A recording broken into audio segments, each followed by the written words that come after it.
Hi అందరికీ నమస్తే అండి. ఈ వీడియోలో వచ్చేసి మా బాబుకి అండ్ మా హస్బెండ్కి వచ్చేసి లంచ్ బ్యాగ్ ప్యాక్ చేస్తున్నాను.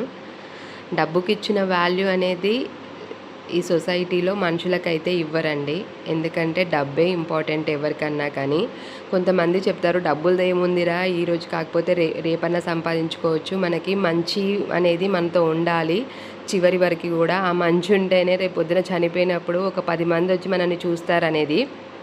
అదే 10 మంది నువ్వు హాస్పిటలైజ్డ్ అయినప్పుడు ఆ 10 మందే వచ్చి నీకు మనీ పరంగా హెల్ప్ చేస్తే ఇంకా కొన్ని రోజులన్నా హెల్ప్ఫుల్ అయ్యి సర్వైవ్ అవుతావు కదా. మరి నీ మంచికి మరి నువ్వు ఇంకొన్ని రోజులు సర్వైవ్ అవుతావు కదా. కానీ ఇస్తారా వాళ్ళు? ఇవ్వరండి. కాకపోతే ఏంటంటే నువ్వు చనిపోయినప్పుడు ఆ మంచి వల్ల నలుగురు కాస్త ఒక 100 మంది వచ్చి మీ చావుని చూస్తారు. అంతేకాని వాళ్ళు నీకు ఇప్పుడు ఎమర్జెన్సీగా ఒక రూపాయి కావాలి అంటే మీతో బంధానన్న వదిలిపెట్టుకుంటారు, కానీ ఆ రూపాయి వచ్చి ఎవ్వరూ మీకు హెల్ప్ చేయరు. సో చాలామంది అంటారు డబ్బుదేముందిలే, రేపు సంపాదించుకోవచ్చు, ఎల్లుండి. కాదు, ఈ సొసైటీలో బతకాలంటే ఇవాళ రేపు నెగ్గుకు రావాలంటే రూపాయి ఉండాల్సిందే. ఆ రూపాయి ఉన్నోడిని ఒక లెక్క చూస్తాడు, అదే రూపాయి లేనోడిని ఒక లెక్క చూస్తారు. ఈ వీడియో కనుక మీకు కనెక్ట్ అయ్యి ఉంటే ఒక లైక్ చేయండి, కామెంట్ చేయండి.